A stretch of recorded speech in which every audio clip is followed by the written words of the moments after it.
Hello, all. Today I'm going to do an after action report on Hidden Strike American Revolution. This is a game from Worthington Publishing, and it is somewhat of an abstract cube pusher on the American Revolutionary War. It's very much a card driven game. And can be played in several different manners, from solitaire, co-op versus trader and mastermind. I did an unboxing of this not too long ago, and I'll put a description of that I'll put a link to that in my description.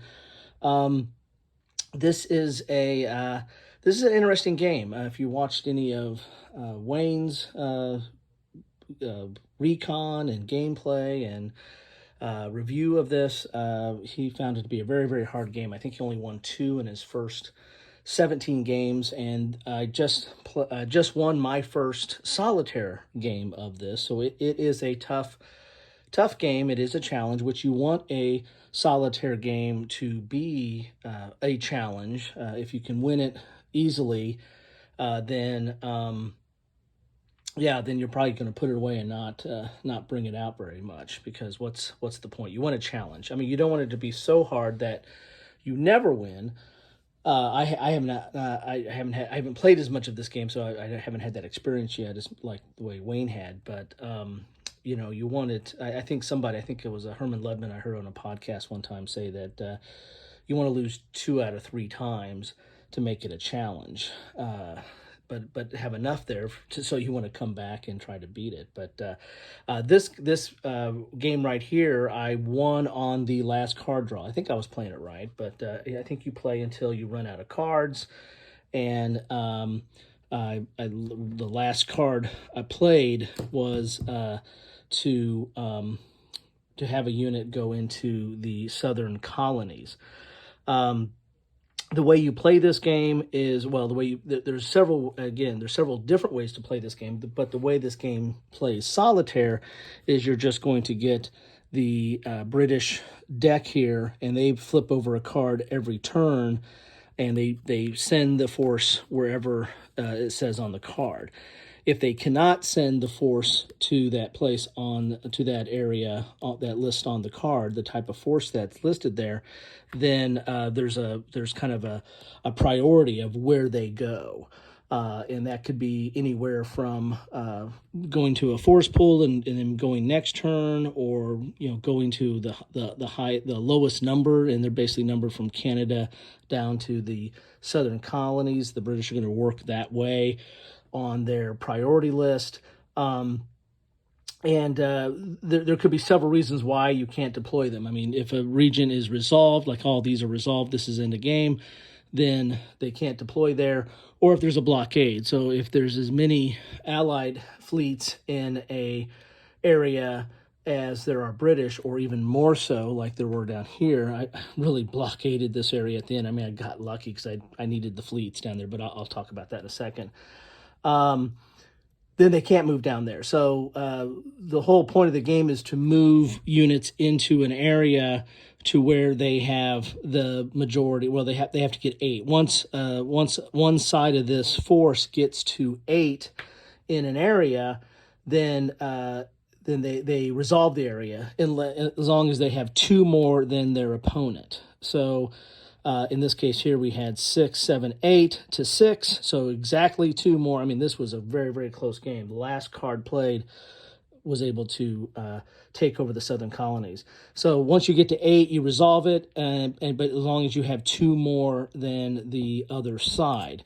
The way you win the game is you have to win the most colonies, and for the U.S., that means the Americans, they have to win 4, because the British wins ties. This might change over time. I haven't ran into that card, but it starts out that British wins ties, so you have to win basically 4 of the colonies in order to 4 of the 6 in order to or 4 of the 6 areas in order to win the game. So how do you do that? Well, again, it's all done through card play. The British are basically going to turn over a card. It's really nice from a solitaire perspective. It's a really nice, streamlined, straightforward system. I mean, there is some reading on the cards to figure out, like sometimes there's special abilities, like the British will be able to play a card, then play another card. And depending on how things are resolved or where they're winning or where they're losing, there could be some priorities that you have to check, but that's not that complicated, especially for a solitaire game. So the British are relatively straightforward. On the American side, you're going to have 3 cards in your hand, and you get to play those for the event that they say there. Sometimes there's options on there where they can choose more than one thing to do on there, but you get to play it for the event, which is basically deploying something usually, or looking at the British cards, or rearranging your cards, or eliminating something. But it has kind of an event effect, or deployment. Basically, is the primary thing it does. Or you can discard the card. If you discard one card, you can promote a 1 cube into a bigger cube, which is a two value cube. See, the values are based on the size. So when I said you have to have 8, one small cubes count as 1. These size cubes count as 2. These size cubes count as 3. Fleets don't count towards force pool or towards resolving.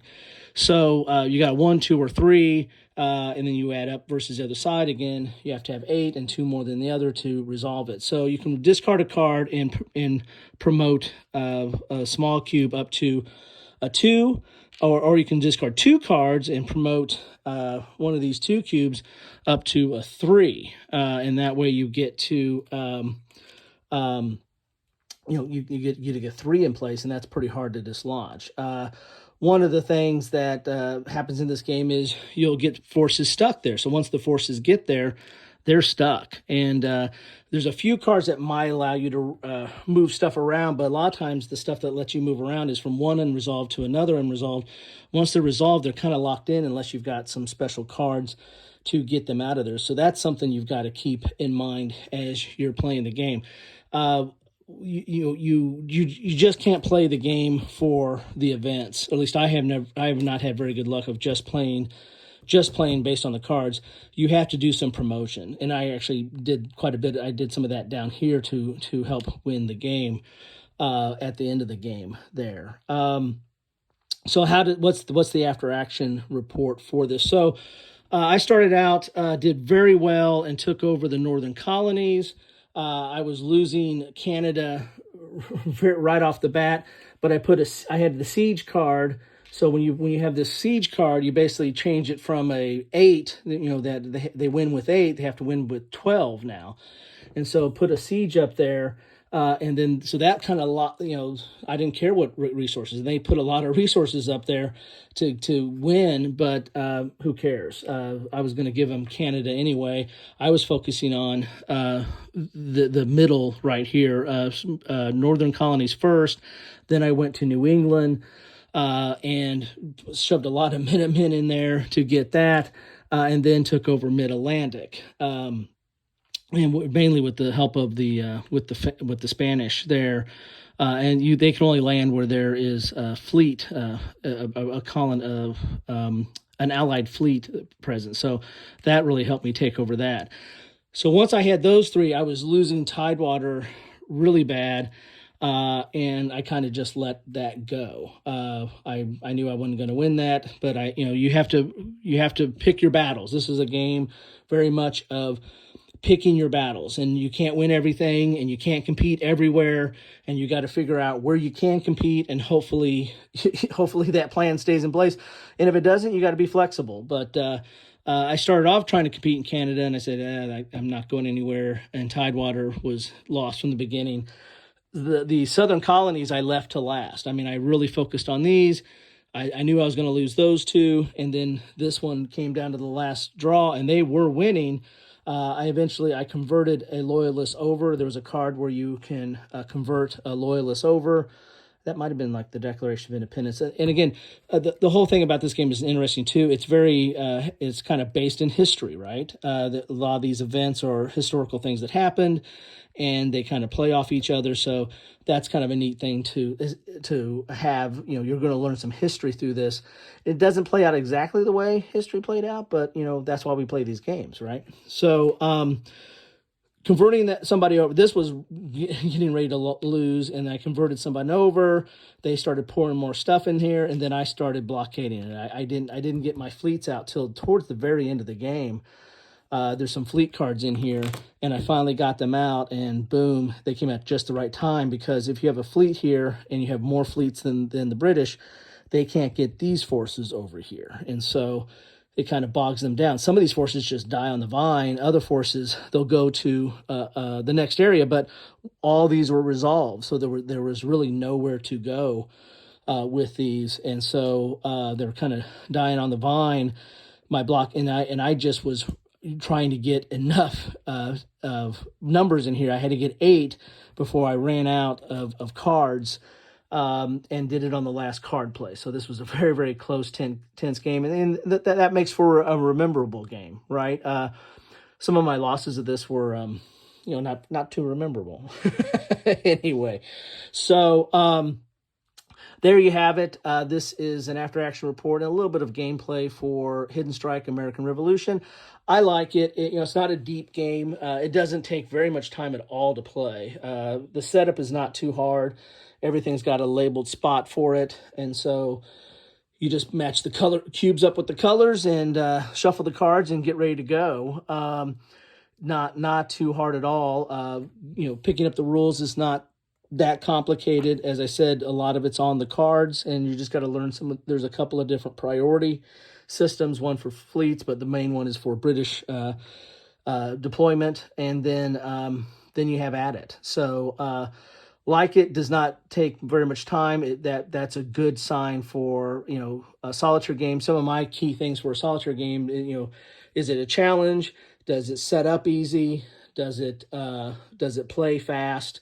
And does it give you interesting decisions? If you get those 4 and then 5, does it have a theme you're interested in? I mean, you could play solitaire, like, just regular old patience, and there's no theme there. But if you have those 5 things, then at least for me, if I have those 5 things, I'm going to enjoy that solitaire game. Anyway, that's what I have for you today. Thanks for stopping by. Love to know your thoughts on this. Have you played this? What do you think about it? And drop them in the comments below. Have a good one.